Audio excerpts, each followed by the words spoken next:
পাক চরবৃত্তির অভিযোগে গ্রেফতার সিআরপিএফ জওয়ান মতিরাম জটকে গ্রেফতার করে এনআইএ। 2023 থেকে পাকিস্তানে তথ্য পাচারের অভিযোগ।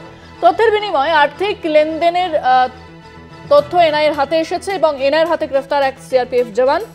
দিল্লি থেকে গ্রেফতার করে সিআরপিএফ। পাক চরবৃত্তির অভিযোগে গ্রেফতার সিআরপিএফ জওয়ান।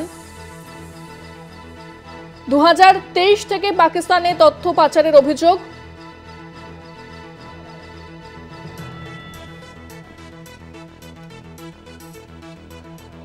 আরো জানবো, আমাদের সঙ্গে সরাসরি নিউজরুম থেকে রয়েছেন প্রতিনিধি অরিত্র ঘোষ। অরিত্র, এনআইএ সূত্রে আর কি কি জানতে পারছো এই বিষয়ে?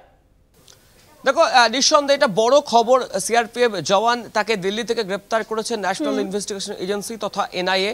তার বিরুদ্ধে ঠিক কি অভিযোগ উঠছে দেখো, যেটা জানতে পারা যাচ্ছে যে পাকিস্তানকে তথ্য পাচার তথা পাক চরবৃত্তির অভিযোগে গ্রেপ্তার করা হয়েছে সিআরপিএফ এই জওয়ান মতিরাম জাটকে। যেটা আমরা এনআইএ সূত্রে মারফত জানতে পারছি যে 2023 সাল থেকে জম্মু কাশ্মীরের বিস্তীর্ণ এলাকাতে এই সিআরপিএফ জওয়ানের পোস্টিং ছিল, সেখানে কর্মরত অবস্থায় ছিলেন এবং সেই 2023 সাল থেকে পাকিস্তানের বিভিন্ন গোয়েন্দা সংস্থা, বিশেষ করে পাকিস্তান ইন্টেলিজেন্স অফিসার্স যারা রয়েছেন অর্থাৎ পিআইও, তাদের সাথে একটা ঘনিষ্ঠ যোগাযোগ ছিল এই সিআরপিএফ জওয়ান মতিরাম জাটের। যেটা জানতে পারা যাচ্ছে যে 2023 সাল থেকে সে তথ্য পাচার করেছে, পাক চরবৃত্তির অভিযোগ রয়েছে তার বিরুদ্ধে। দিল্লি থেকে তাকে ইতিমধ্যে এনআইএ গ্রেপ্তার করা হয়েছে এবং দিল্লির যে পাতিয়ালা হাউস কোর্ট রয়েছে সেখানে তাকে পেশ করা হয় এবং আগামী 6 জুন পর্যন্ত এনআইএ হেফাজতের নির্দেশ দেওয়া হয়েছে আদালতের তরফে।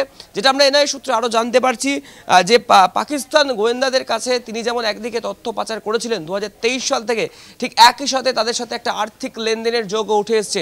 অর্থাৎ যে হারে তিনি তথ্য দিয়েছেন তার পরিপ্রেক্ষিতে মোটা টাকাও নিয়েছেন এই সিআরপিএফ জওয়ান, এমনটাই কিন্তু আমরা এনআইএ সূত্রে জানতে পারছি।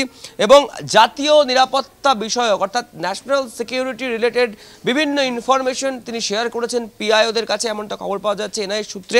এবং 2025 সালের শুরুতে এমন একটি তথ্য সামনে আসে সিআরপিএফ এর কাছে এবং সিআরপিএফ তাদের যে নিজস্ব অনুসন্ধান অর্থাৎ ইন্টারনাল এনকোয়ারি, সেই এনকোয়ারি শুরু করে এবং সেখান থেকে যে তথ্য পাওয়া যায় সেই তথ্যের ভিত্তিতে বিষয়টি এনআইএর হাতে যায় এবং এনআইএর তরফ থেকেও কিন্তু এই ঘটনার তদন্ত শুরু করা হয় এবং তারপরে গতকাল দিল্লি থেকে এই সিআরপিএফ এর জওয়ান মতিরাম জাট তাকে গ্রেপ্তার করা হয়েছে।